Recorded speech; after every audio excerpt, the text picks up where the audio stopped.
इमरान खान की रिहाई के पेश नजर नया रेफरेंस फिर से गिरफ्तारी डालने के लिए कौन सा तैयार किया गया है। ऑपोजिशन के ग्रैंड अलायंस बनते बनते किसने अलहदा होने का इशारा दे दिया है। इमरान खान की अडयाला में सहूलतकारी के लिए मजीद कितने अफराद गिरफ्तार कर लिए गए हैं। 22 तारीख का जलसा कितना बड़ा और गेम चेंजर होगा। लोड शेडिंग से कितने पैसे बचाए जा सकते हैं। कौन सी नई मंतिक मंजर आम पे आई है। आप सब पर सलामती हो। अब्दुल मजीद खान का लिखा हुआ है, कहां शिकवा जमाने का पसे दीवार करते हैं, हमें करना है जो भी हम सरे बाजार करते हैं। जमाने से रवादारी का रिश्ता अब भी बाकी है, मगर सौदा किसी से दिल का हम एक बार करते हैं। महाजे जंग पर सीना सपर होकर मैं चलता हूं, मगर बुज़दिल हमेशा पुष्ट पर ही वार करते हैं। नहीं मिलती उन्हें मंजिल जिन्हें खौफे हवादस है, जो मौजों से नहीं डरते नदी को पार करते हैं। मैं यासिर रशीद हूं और आप मेरा वीलॉग देख रहे हैं। नाज़रीन, ऐसे वक्त के अंदर कि जब 190 मिलियन पाउंड केस के ऊपर हतमी फैसला करने से रोक दिया गया, और ऐसे वक्त के अंदर कि जब तोशाखाना 2 केस के अंदर जुडिशल कर दिया गया है जिस पर जमानत बाद अज गिरफ्तारी की दरखास्त दायर की जा सकती है, ऐसे वक्त में नैब ने बुशरा बीबी के खिलाफ और इमरान खान के खिलाफ नया तोशाखाना रेफरेंस दायर कर दिया। नैब की जानिब से एहतसाब अदालत में रेफरेंस तफ्तीशी ऑफिसर मोहसिन हारून और केस ऑफिसर वकारुल हसन ने दायर किया, जो 2 जल्दों के ऊपर मुश्तमिल है। नैब की जानिब से दायर नया तोशाखाना रेफरेंस का रजिस्ट्रार एहतसाब अदालत जायजा लेंगे। एतराज़ात दूर करने के बाद रेफरेंस जो है वो एहतसाब अदालत के एडमिनिस्ट्रेटिव जज को भिजवाया जाएगा, जिसके बाद एडमिनिस्ट्रेटिव जज जो है वो रेफरेंस पर खुद या किसी दूसरी एहतसाब अदालत को मुंतकिल करने का फैसला करेंगे। जो एडमिनिस्ट्रेटिव जज हैं वो नासिर जावेद राना है, वो पहले ही 190 मिलियन पाउंड रेफरेंस पे समाअत कर रहे हैं। नैब ने इमरान खान और बुशरा बीबी से अडयाला जेल में तफ्तीश की थी और दोनों को 13 जुलाई को गिरफ्तार किया था, जबकि दोनों तफ्तीश के लिए 37 दिन नैब की तहवील में रहे थे।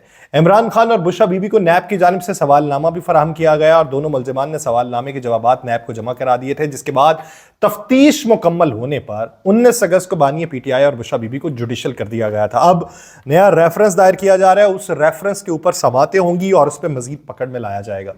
एक ही बार जो भी रेफरेंस दायर करना है ना वो कर दें, एक ही बार जितने केसेस डालने हैं वो डाल लें। ये रोज रोज नए नए केसेस क्या बाद में समझ आती है, क्या बाद में मालूम पड़ता है कि इसमें अभी इस पहलू पे तहकीकात बाकी हैं, इस पहलू पे तहकीकात बाकी हैं, इस पे बाकी हैं। जब एक बंदे को पकड़ा ही हुआ है तो सारा हिसाब किताब एक बार ही कर लें। रोजाना की बुनियाद पे फिर से कागज खंगालने में वक्त जाया होता होगा। एक ही बार कर लें और एक ही बार करके नतीजा सुना दें कि क्या नतीजा है। अवाम रोजाना की बुनियाद पे नई खबर सुनने को बैठ जाती है, तो इसलिए उन्हें एक ही बार जिस भी मुकदमे से डिस्चार्ज करना है या जिसमें भी पकड़ा जाना है वो बता दें। वज़ीर आज़म इमरान खान की अहलिया बुशरा बीबी को 9 मई के 12 मुकदमात से डिस्चार्ज किया गया। इंसदाद दहशतगर्दी अदालत जो अडयाला जेल के अंदर थी, मलिक एजाज आसिफ साहब ने केस पे समाअत की। 9 मई के मुकदमात के तफ्तीशी ऑफिसर जो थे वो अदालत में पेश हुए। बुशरा बीबी की जानिब से सलमान सफदर पेश हुए। पिंडी पुलिस ने बुशरा बीबी के जिस्मानी रिमांड की सदा की कि हमें जिस्मानी रिमांड दें। वकला सफाई जो थे उन्होंने जिस्मानी रिमांड की दरखास्त पे दलाइल दिए। अदालत ने बुशरा बीबी के जिस्मानी रिमांड की पुलिस की इस्तदा मुस्तरद कर दी और उन्हें 12 मुकदमों से डिस्चार्ज कर दिया। बुशरा बीबी को रावलपिंडी में 9 मई के वाकयात पर 12 मुकदमात में नामजद किया गया था, तो 12 के 12 से ही उन्हें डिस्चार्ज कर दिया गया। अब किसी और शहर के मुकदमे में पकड़ लिया जाएगा। सवाल मेरा यह है कि प्रोसिक्यूशन मजबूत, या तो प्रोसिक्यूशन वालों को पकड़े और उन्हें अडयाला के अंदर बंद कर दें। उन्हें कहें कि भाई साहब किस बात की तनख्वाह लेते हैं, कौन सा काम करते हैं, आप इदारों के अंदर मजबूती लाना चाहते हैं या इदारों का नाम खराब करना चाहते हैं? कि प्रोसिक्यूशन रियासत का काम है और प्रोसिक्यूशन डिपार्टमेंट के अंदर बैठे हुए लोग, उनकी प्रोसिक्यूशन इस हद तक मजबूत है या उन्होंने सारी चीजों को परखा ही नहीं है, वो अदालत के अंदर जाते हैं, अदालत मुकदमा से डिस्चार्ज कर देती है, या तो सारा काम कर ले।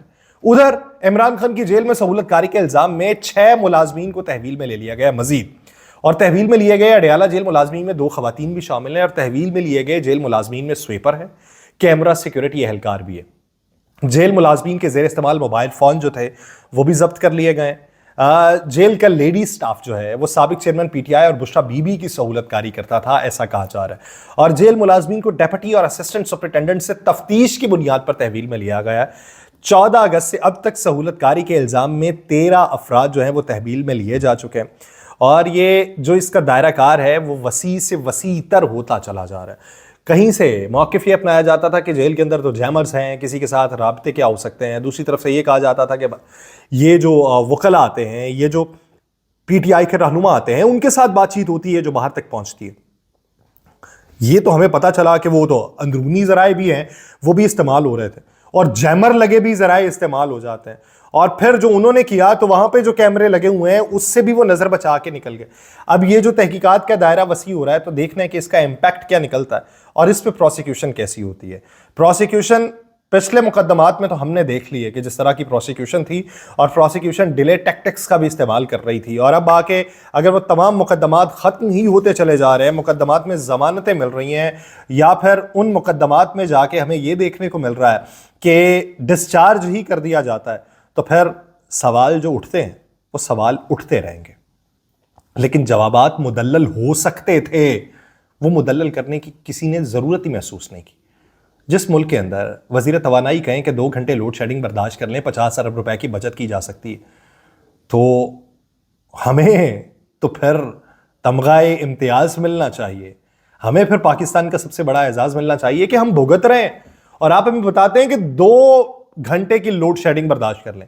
ये 2 घंटे, इसके साथ आप अगर मजीद का लफ्ज लगा देते तो शायद हमारे लिए आसानी हो जाती, क्योंकि हुजूर बेशुमार इलाकों के अंदर तो हमने ये भी देखा है कि 7 से 14 घंटे की लोड शेडिंग होती है।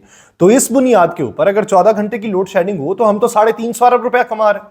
और अगर ये नहीं होता तो चले आप 6 घंटों की लगा लें, तो 6 घंटों के हिसाब से हम 150 अरब की बचत तो पहले ही कर रहे हैं। तो आप बता दें कि और कितनी बचत करनी है कर लें। लेकिन जिस मुल्क के अंदर इंसाफ मांगने वाला मुल्जिमान की अदम गिरफ्तारी के ऊपर मुतनफ़र होके अदम बर्दाश्त का रवैया इख्तियार कर ले और अपने ऊपर पेट्रोल छिड़क के अपने आप को झुलसाने की कोशिश के और कौमों की के अंदर वो एएसपी के दफ्तर के अंदर घुस जाए, तो उस मुल्क में इंसाफ का बोलबाला कैसे होगा?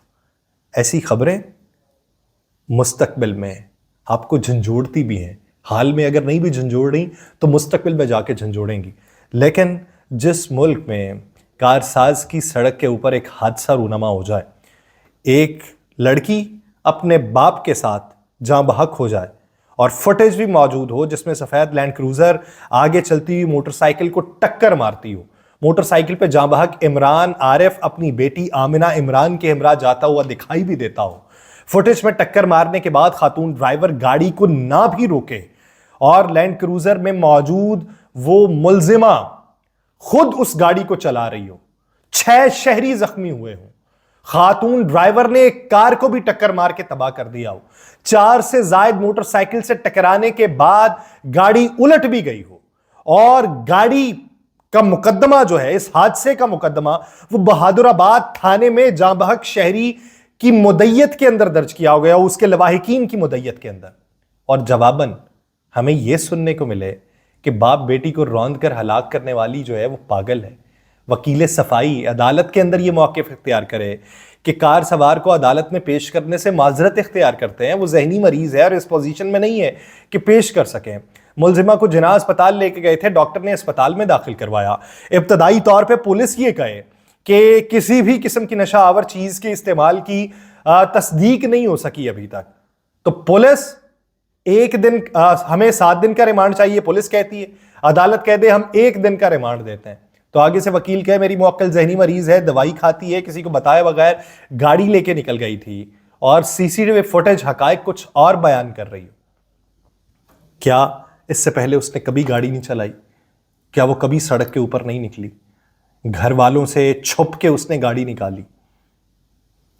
एक पहलू है, मुख्तलिफ पहलुओं से इसका जायजा लिया जा सकता है, लेकिन जो मर गया वो आपकी इस मंतिक को कहां मानेगा?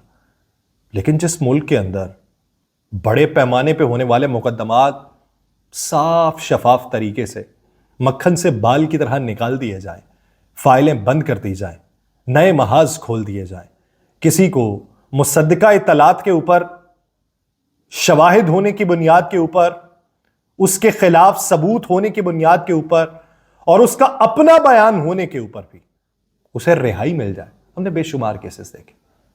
कराची की जरा सूरत हाल तो खंगाले, फैक्ट्रीज को आग लगी, क्या कुछ नहीं हुआ, सारे रिहा हो गए। तो उस मुल्क में मुस्तकबिल क्या हो सकता है? होने को कुछ भी हो सकता है। अभी ग्रैंड अलायंस एक बन रहा था, मौलाना फजलुर रहमान साहब कहते हैं हम मजीद किसी को शर्मिंदा करना चाहते हैं ना खुद होना चाहते हैं। अब अपने प्लेटफॉर्म से जिदोजहद का फैसला किया है। माजी में इत्तेहाद का अच्छा तजर्बा नहीं रहा। हमारे यहाँ पे एक ही किस्म के तजर्बात किए जाते हैं। माजी में किसी और पे होते रहे, अब हम पे हो रहे हैं, मुस्तकबिल में हमारे बच्चों पे होते रहेंगे। मौलाना को इस नुक्ते पर आकर यह समझ आई है कि अब तजर्बात से गुरेज करना चाहिए, अब अपने तई महाज को खोलना चाहिए। हाँ, उसका कोई बेनिफिशियरी होता है तो होता रहे, लेकिन हम अपने तई एक महाज खोलेंगे और उस महाज को खोलने के बाद खुद फैसला करेंगे कि क्या करना है क्या नहीं करना। अब मौलाना अगर उस ग्रैंड अलायंस का हिस्सा नहीं बनते, जिसे तहफ़्फ़ुज़ आईन पाकिस्तान मूवमेंट का नाम दिया गया, जिसमें मोहम्मद अली दुरानी साहब जो हैं उनकी एफर्ट्स थी, उन्होंने बुलाया, इस्लामाबाद क्लब के अंदर बैठे, वहां पर बैठ के गुफ्तशुनीद हुई, बाद में मालूम पड़ा कि ग्रैंड अलायंस बनेगा। लेकिन अब हालिया दिनों के अंदर मौलाना फजलुर रहमान अगर अपने तई जदोजहद करना चाहते हैं तो दूसरी तरफ 22 अगस्त के जलसे का जो शेड्यूल है उसके मुताबिक पाकिस्तान तहरीक इंसाफ लाहौर से बंदे निकालने का दावा कर रही है कि लाहौर से हम लोग निकालेंगे। तो कितने लोग निकाल पाएंगे, एक टेस्ट केस है। और कुली तौर पे मलिक अहमद खान बुच्चर के ज़िम्मे लगी हुई है चीज़, KPK में लगी हुई है, ये देखना है कि क्या होगा। लेकिन जिस मुल्क के अंदर ये मालूम पड़े, एक सीनियर सहाफ़ी ये बताएं कि वज़ीर आज़म जब इमरान खान हुआ करते थे और सदर आरिफ अलवी हुआ करते थे, काजी फ़ायज़ और उनकी अहलिया सरीना काजी जो हैं, उनकी तरफ से लिखे गए मुतनाज़िम मुतअद्दिद ख़ुतूत जो थे, उन्हें ख़ुद काजी फ़ायज़ और उनकी अहलिया शेयर करती थीं, जिसे ख़बर की सूरत में अखबार में शाये किया जाता था। जिस मुल्क में ये सारा होता रहा, सोर्सेज भी खुद ही हों जिनके बारे में ख़बरें हों, और बाद में फिर यही सुनना पड़ता है कि कोई बैठ के कहे कि आप वज़ीर आज़म हुआ करते थे, मैं आपके पास आया था और मैंने आपको ये कहा था मुझे तंग कर रहे हैं, और आगे से जवाब दिया जाए कि हलफ ले लेते हैं, चीज़ों को खंगाल लेते हैं, मिनट्स निकाल लेते हैं, देखते हैं क्या होता था क्या नहीं होता था, जो गलत होगा वो माफ़ी मांग लेगा। यहाँ पे माफ़ियों से ही चीज़ें चलती रही। हक़ाइक़ के ऊपर क्या कुछ चला है और हक़ाइक़ की बुनियाद के ऊपर कौन अपने आप को मजबूत साबित कर पाया, देखिए, परखिए, जायज़ा लीजिए और उसको मुतवाज़िन सतह पर रखते हुए ये सोचिए कि हम किस समत को गामज़न हैं और किसे हमने अपना रफ़ीक बनाने का अहद कर रखा है। मुझे दीजिए इजाज़त। अल्लाह ने के पास।